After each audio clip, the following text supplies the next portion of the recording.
Hey, didn't you guys hear? They put My Hero characters in a battle royale! Oh. My Hero Ultra Rumble is a battle royale set in the My Hero universe released by Bandai Namco just a few weeks ago. And like most man-children with nothing better to do, I was pretty excited to give it a try.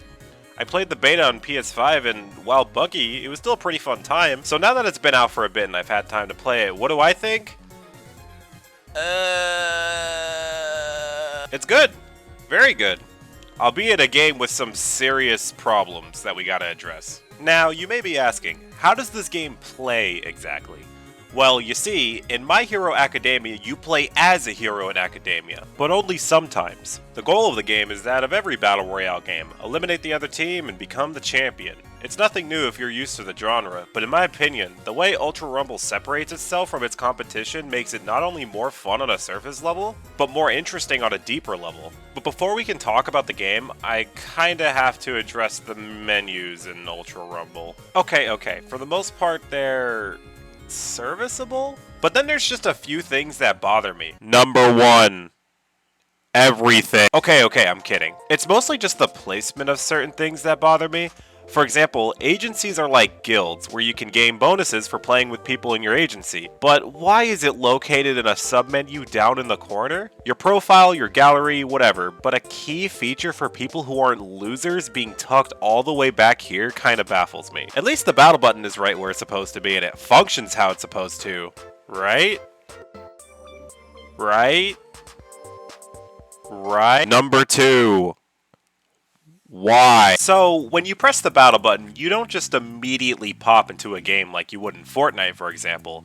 You pop into the lobby with your other teammates where you'll be able to change characters and see who your teammates are going to play, which is nice actually. In case you'd rather play a character that would better fit your team composition, or if thinking is too hard, you can always play Bakugo. But this is where the really annoying part comes in. You aren't automatically readied up. You have to manually press the battle button to stand by, then again to finally ready up. It's not the biggest deal in the world, but sometimes you just want to ready up and be dropped into a game without you having to go through this game's version of security at the airport. Number 3. There is no number 3. Speaking of characters, this game has them. Let's talk about them. And yes, I did take YouTuber Lingo 101, thank you for asking. Ultra Rumble has 4 categories of characters.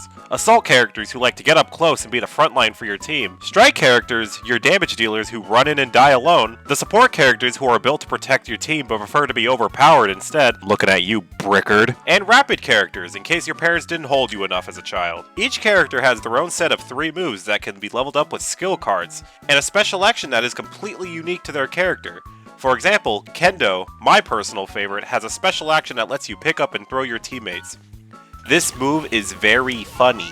Put me down!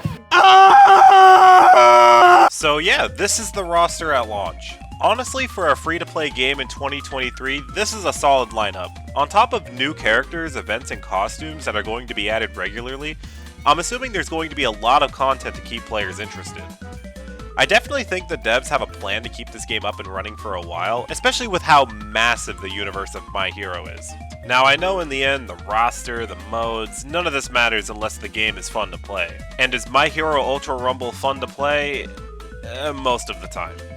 The game itself is really fun. Looting chests, leveling up your skills, and battling opponents is all well and good. This game just unfortunately suffers from fuck this characteritis, a disease that's known to plague many games that just have a handful of characters that you wish the people who play them would stub their toe. Outside of those types of characters though, Ultra Rumble is surprisingly well balanced in my opinion. There's only really a couple of characters I consider a bit overpowered, and honestly you can play anyone in this game and be successful. Except Mr. Compass, he's dog shit. The balance of Ultra Rumble is well strengthened I feel by this game's lack of difficulty. I'm not saying this is a mashy boo-boo baby game, as there are a couple of characters that take a long time to get the hang of and have a surprising amount of depth. But a majority of this game's cast is use long-range poke skill at long-range to poke. Use up-close skill when your enemy is up close. Don't die. With this low bar of entry in mind, it's really easy to grab a couple of buddies, even if they don't know anything about the My Hero universe, and have a great time. It's not like some games where you have to augment your uranium capacitor to keep your glubiblorbs in check. You just jump into the game and use your funny buttons to kill school children.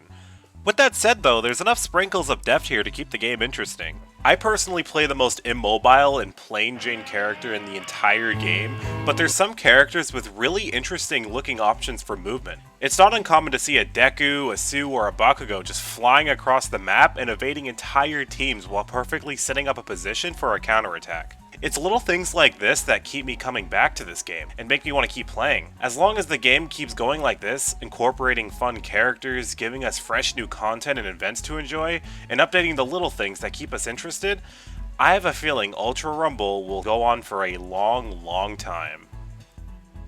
Alright, let's talk about the gacha now. Ah, gacha. Everyone's favorite form of internet gambling. Look, I really don't have a problem with gacha. I really don't. But why here? Why in a battle royale? Like, look, imagine in Fortnite you wanted to get the gritty, everybody's favorite dance. But instead of buying it, you pay 10 bucks for a couple of gliders and the fucking mashed potato. I just don't understand why you'd incorporate this system when people would happily pay for the items they want in a simple shop. You really don't need it here, and it honestly really annoys me that there's not really a way to guarantee an item that you want for a character you actually play. You can't even unlock every character in the game in the role system itself. You have to unlock some in the actual role, unlock some with points? I'm serious, they're just called points. And finally, you can unlock some with hero souls. Is this really more convenient and enjoyable for the players than just a basic unlock points by playing? Use points to unlock characters and other basic items. Use premium currency to unlock characters faster and other premium items. System? Like, compare this to Fall Guys, a game with this exact system. It's so convenient to just be able to buy what you want while also having the option to spend money if you really want to. Locking playable characters behind not only a paywall, but a paywall you have to gamble to get past is absolutely unforgivable. Sure, there are multiple ways to unlock characters, but you can't just select a character, click on them, and unlock them with gold or hero crystals. You have to use gacha tickets in order to unlock characters. You can't earn them through any other means. Don't want to gamble your hard-earned money away? Go fuck yourself. Play Deku for 40 hours straight. If you didn't want to check out this game on this basis alone, I honestly wouldn't blame you at all. It's a really disgusting practice, and if there's one thing I change, it's not the lobby, it's not the bugs, it's not removing Sue from the game, it's being able to unlock characters with currency. It baffles me that this feature wasn't considered for the game at launch, because for a free-to-play game, it can be quite generous at times. The current event going on gave players 7,000 free hero crystals just for completing challenges, which is over $10 worth, and more than enough to get this season's Battle Pass.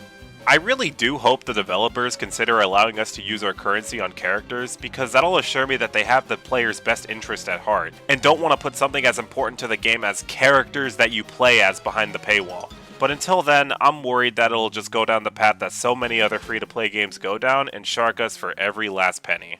So yeah, that's My Hero Ultra Rumble, a flawed but fun experience hammered down by disheartening free-to-play practices that I hope get tackled in the future.